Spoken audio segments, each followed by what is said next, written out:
Hello friends, I am Dr. Jitendra Joshi from Global India Business Forum, and we are very happy today. We are at the Embassy of Denmark, and we are with us His Excellency Mr. Freddy Svane. Friends, Denmark is very good country actually, and there are 2-3 things definitely I want to tell you about the Denmark. Denmark people are one of the most happiest people in the world. Yeah, so it is very important remark to start for the interview. Even the Denmark flag is one of the oldest flag in the history of the world for all the nations. And why these Denmark people are so happiest people? The main reason behind this is that the people are trusting each other. The honesty is the most important thing in Denmark.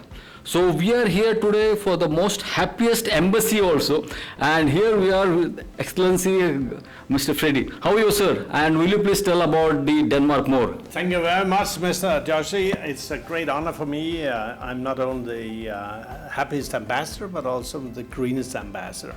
I feel very happy, and I will, of course, tell you a little bit about my country, Denmark, which is situated in the northern part of Europe.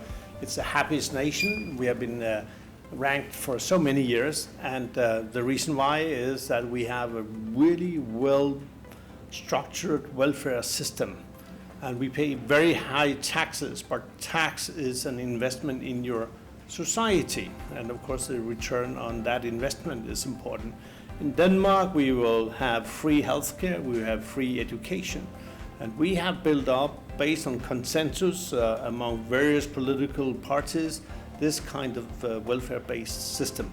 Then, as you also rightly mentioned, Mr. Joshi, Danes are having a trust in each other, trust-based society, which means that I trust you and then you will trust me, and that kind of feature has been an important part of the society that we have developed over so many years. Great. So now the business is definitely more important aspect actually, as most of the countries are growing, those where actually the MSME sector is very strong, which is the backbone of any country. So I just want to know about the MSME sector development in Denmark. Will you please tell something about that? Yes, you are right. Across the world, the small and medium-sized companies and even the micro-sized companies, they are the backbone of all economies. The same goes for Denmark. In Denmark, we have many small businesses, and of course, they have to be given conditions so they can grow their business. They need to have an ease of doing business. They need to have access to predictability and transparent systems that they have. So in Denmark, we are doing whatever we can to secure that our small and medium-sized companies not only are growing, but they are also going abroad. Denmark is a free trading nation. We have been free traders for many centuries. It started with the Vikings and so forth. And all the Danish companies are really, one way or another, engaged with activities outside of Denmark, and that's really important. See, India is such a large country actually. It's in terms of size wise also, and in terms of population also, we are second largest in the world and maybe number one soon. So, and against that Denmark population is around 6 million population, and definitely we two countries are growing fast actually, and there are a lot of things that are happening between Denmark and India in terms of business. I just want to know from your side, so how many Denmark companies right now in India, and which specific companies you want to mention that which is actually contributing in terms of business? Right you are, but let me start a little bit differently. The Indo-Danish relations have really grown the last number of years. I think we share a lot of things in common. Of course, our values, we are democracies, we believe in multilateralism, in rule of law and all that. So we share the same values. And of course, Denmark is only 6 million people. It's a drop of Delhi. And then, of course, India is far bigger. But the way in which we can work together is that we are inspiring India with what kind of technology we have developed, what kind of experience we have gained over so many, many years. And we are sharing that. We are not teaching and preaching India what to do and not to do. We are presenting a menu card, so to say, and for the development that you have right to, of course, but also the development that you are seeking towards this 5 trillion US dollar economy and beyond that, of course. India will need a lot of technologies, and we would like to cooperate with India on that. Specifically on the number of companies, we are close to 200 Danish companies operating in India. There have been, many of them have been here for many, many, many decades. We also see a lot of small and medium-sized, specialized, technology-driven companies coming in, and that is also part of the fact that India is going to be even more important in the future. Early on, India was just a market. You could sell your products and services and so forth. But now India has really become a hub for global manufacturing, development of new technologies, and so forth. And also, given the challenges that India is facing with energy and water, of course, we would like to bring whatever technology we have at hand and develop in Denmark to you, the Indians. We have a number of companies. If I take Maersk, Maersk is a big shipping line. They've been here for many, many, many years. They also operate terminals, one in Gujarat, another one in Mumbai. They are into inland waterway transportation. A couple of years ago, I think Maersk was the first shipping company to take chilies from UP through Ganga and export it to the Middle East. So that's really one company, and they're all over here in India, and they're investing a lot. Secondly, I would say companies like Danfoss. Danfoss is one of the world's largest companies when it comes to energy efficiency, meaning solutions that will reduce let's say, the consumption of energy. And energy efficiency is, by the way, the most low-hanging fruit that you can imagine if you want to adapt to the climate changes and meet all the international commitments. So that's another thing. Grundfos is one of the world's largest pump manufacturers. They're also manufacturing pumps here. And they are also really looking into how can you optimize the pumps so they are spending less energy. You can go all over India and you'll find so many pumps being used for pumping water, especially in the farming sector, agricultural sector. You see a lot of irrigation happening and so forth. But these pumps are consuming so much of energy. Therefore, you also need to develop that kind of system. We also have pharmaceuticals. Novo Nordisk is a very, very strong cutting edge and global leader with insulin production. They are very strong here in India, and they are owned by a foundation, and that foundation, Novo Nordisk Foundation, which is at the same size as the Bill Gates Foundation. They are now coming into India. They're let's say investing in health. They will also invest in other fields and so forth. So we see a number of companies, or big companies, well-known companies, of course, coming to India, and they believe in India, they trust India, and they see that India is not just a market. You have to be here, you have to create jobs, you have to do skilling, and of course you have to transfer technology. So that's the take from our side. Great. So you can see Denmark actually giving so much to India. There are so many companies actually which operating in India for last so many years. As you rightly said, it's a Maersk Line, which is one of the definitely the most important company in terms of shipping line. And there are so many Indian companies are using services of Maersk Line. At the same time, sir, agriculture is the common factor I can see because agriculture in Indian agriculture sector is also one of the biggest, and the same in terms of Denmark also, because Denmark is one of the very fertile land, and whatever is the production happening in terms of from the farming. So that is definitely very important factor. So will you please want to throw some light on that particular aspect of agriculture? How can more things can happen between Denmark and India for agriculture sector specifically? It's a very relevant question also in view of the food crisis that we are in the middle of. Denmark was part of the White Revolution. We brought cows to India to crossbreed in order to, let's say, secure a better yield from each and every cow. We have come very far. We are now really in developing a center of excellence in Himachal, and we're also in talks with UP about strengthen cooperation within dairy. India is the world's largest producer of milk, but you also need to add value to all this milk, and therefore we just this week we had a delegation from Denmark looking into how we can work with the Indian side, Indian stakeholders and so forth.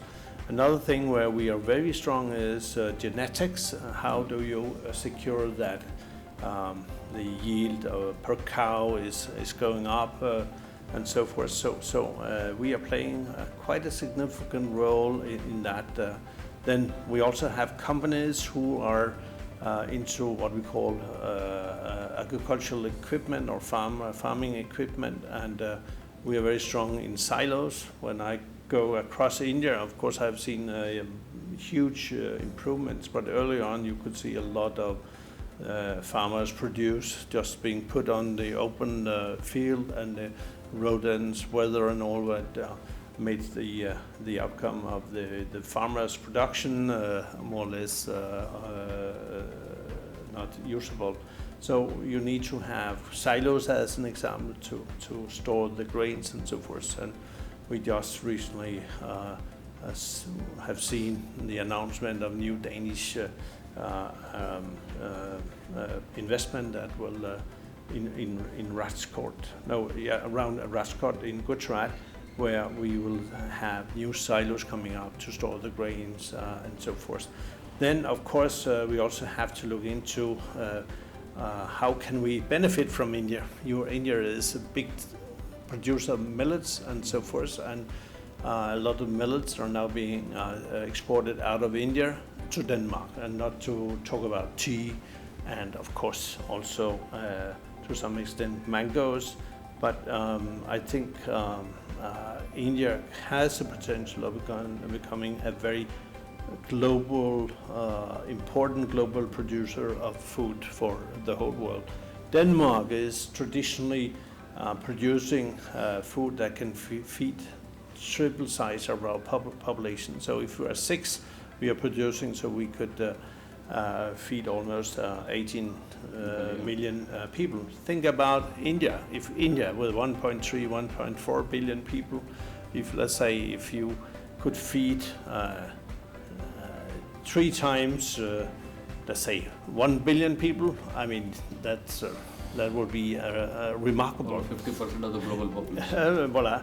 So, and I'm pretty sure that this cooperation that we are entering into with agri-tech, dairy and so forth, that will also be an important trajectory for an increased production of food, vegetables, and grains and so on in India.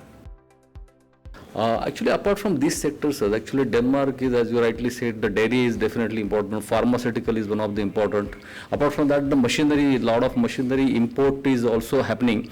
From MSME point of view, Indian MSME point of view, a lot of Indian MSME, those who are looking towards the Denmark as a export market, which sectors or which specific products you want to suggest to our MSMEs, those who want to come there maybe as a traders, those who want to come there as a small manufacturers. We just want to know from your side some guideline to our Indian MSMEs, those who want to connect to Denmark. In fact, last week I think it was there was a delegation from India coming to Denmark, exporters and so forth, small-scale exporters. I think they had a very good experience. What is important is, of course, that whatever you manufacture here, whatever you produce here, I'm pretty sure they could find takers in Denmark, whether it's within, of course, machinery, even mobile phones, I think. I mean, now you're becoming a big player in the manufacturing of mobiles. What about pharmaceuticals, of course? What about textiles? What about so many different things, and also handicraft? I think you could export even more. So, I mean, it's up to you. I think the Danes, they will know India. They are cherishing India because you are very, very strong cultural-based nation. So I'm pretty sure whatever comes from the Indian side will find its way through all the challenges and end up to be bought by Danish consumers. Many Danes, in fact, have been to India. So and there are a lot of Indians living in Denmark. So. India is well known, your products, basmati rice, of course, small scale farming and all that, but also, I mean, all these textiles, design products, I see a lot of the opportunities, and then of course the traditional things that you find from the Indian side. So I think please come, please trade, and please sell. You have a good brand. India is a good brand. It's not just incredible India, but it's also good, productive India. And hopefully a green and sustainable India will be added to very soon. Sir, this is very important that the Statue of Unity, which has been inaugurated just few years back, and last week you were there with a lot of your friends from the different countries. So how's your experience, sir? I have in fact paid a visit to the Statue of Unity a number of times. I think it's my fourth visit, if I'm recalling correct. When I saw the statue first time, I was so impressed. Also impressed by the fact that it has been built by L&T, which was a company that was founded by two Danes before the Second World War. The chairman, A.M. Naik, is also our honorary consul general in Mumbai. So I felt so proud when I saw that. I'm even more proud to see what kind of development the Statue of Unity brought to that Kevadia area. And it's really impressive. When I see India, there are a lot of talks about unity and diversity.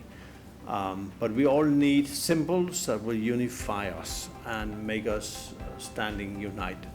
And Sardar Patel was the most important player in the context of really uniting what is today is India. So going there, and I've also taken, at one of the visits, I took a parliamentary committee from Denmark so they could see and understand why India is growing, why India is moving, and why India will become a global superpower in the years ahead. So the statue is just reminding me and all of us that you can change the trajectory of history by focusing on unity and not so much on diversity. I was also in Bangalore the other day, and I saw the new statue coming up, the statue for property. So if I am in my most humble way could request for something which will really put India in the super context, then I would say let's have a statue for humanity. Yeah, it's really great. It's a nice suggestion, and I think this is a statue of humanity is the need of our.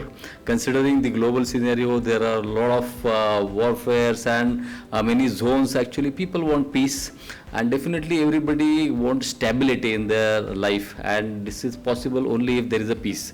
Without peace, there is no stability. So it's really definitely good suggestion, and I hope Global India Business Forum can send this request to the proper forum where definitely people can recognize this. Mr. Joshi, you and I, we have just had a fantastic conversation.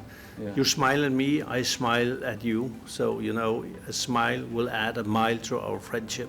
Yes. And I hope if we look into the camera, that the smiles of the two of us will make the suggestion that we jointly share Yeah. to build a statue for humanity,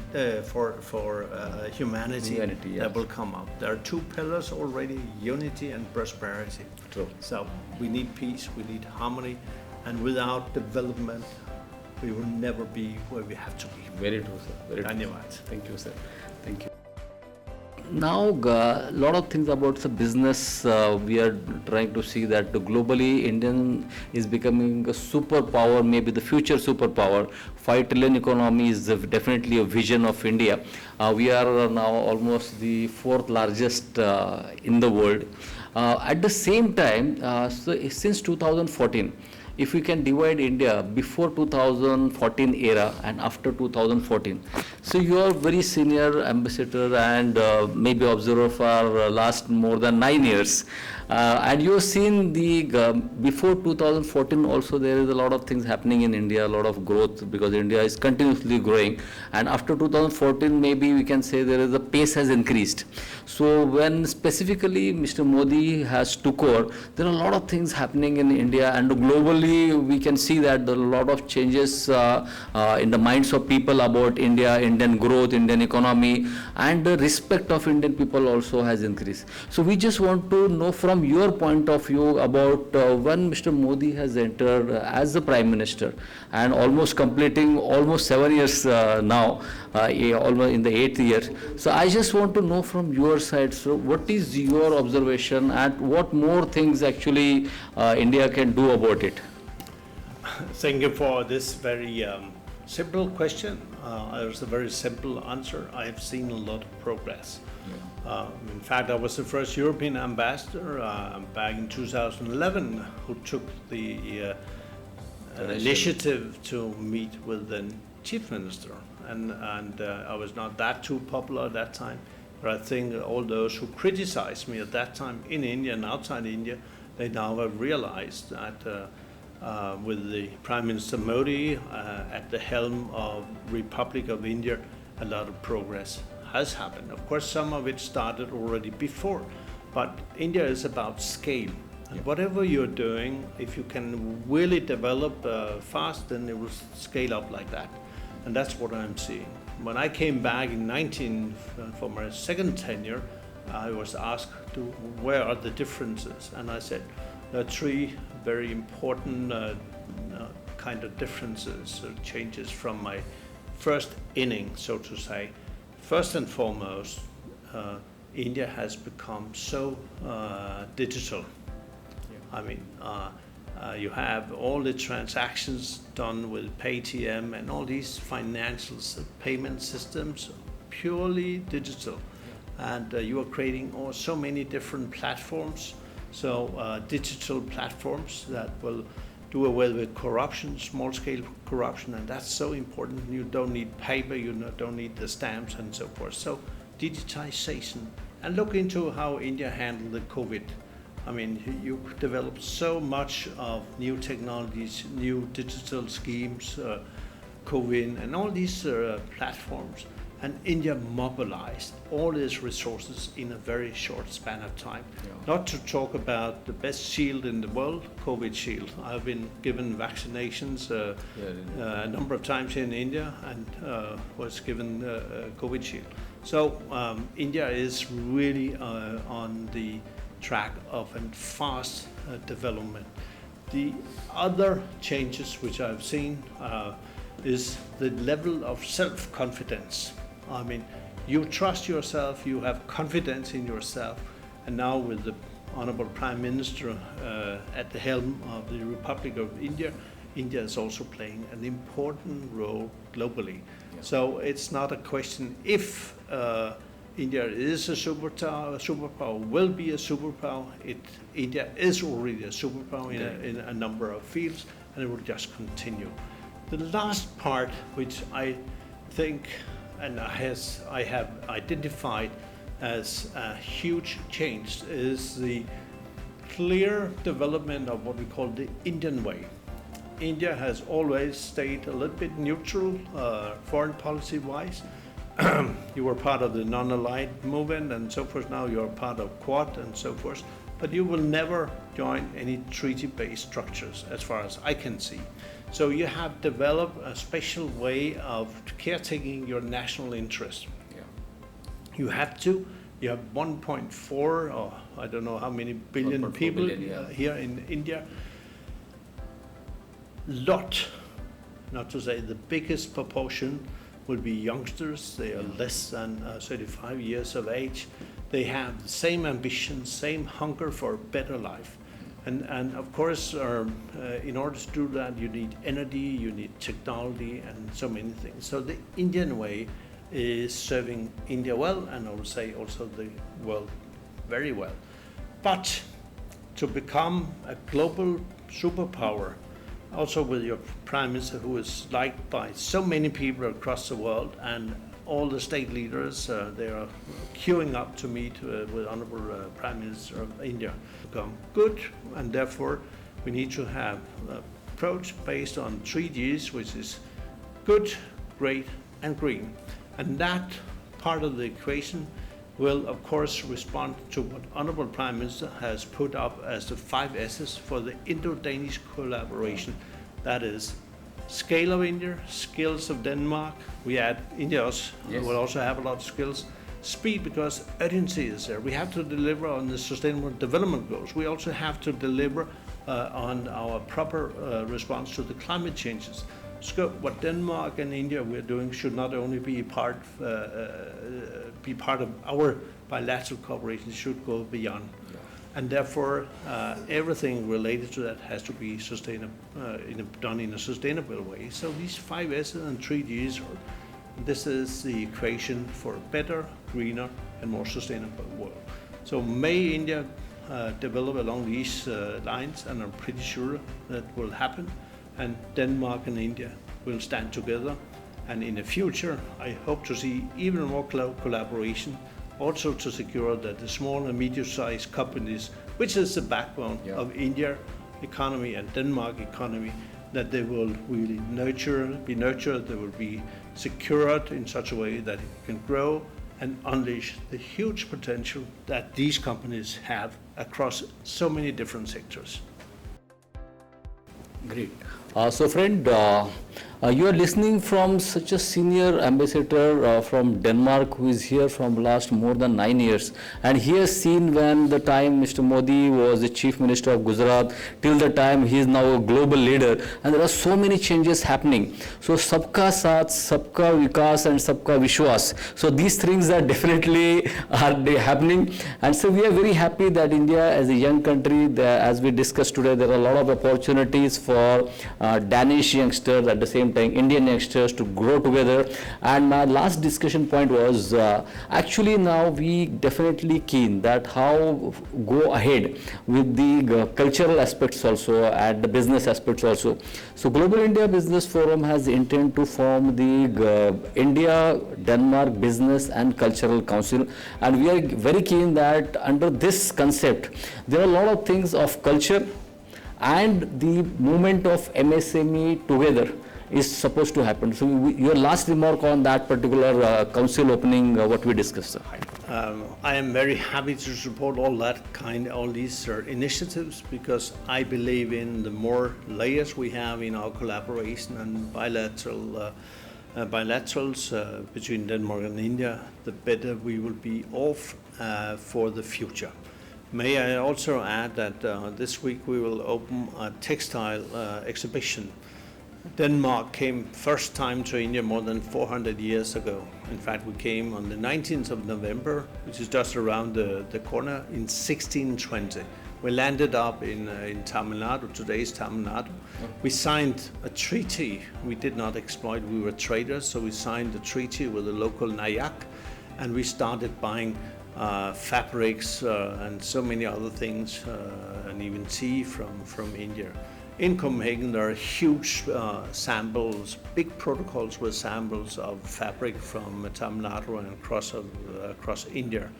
And hopefully that exhibition that I'm alluding to will be an eye-opener how far we can take our collaboration. The more the better, the greener the better, the more future-oriented, the better. So Denmark and India, we stand for a greener, better, and more sustainable future. And may the MSE play an important role. And the business forum that you are suggesting, that would just be India, Denmark Business and Cultural Council. Yeah, whatever you call it, but we need as many layers in our cake, so we'll have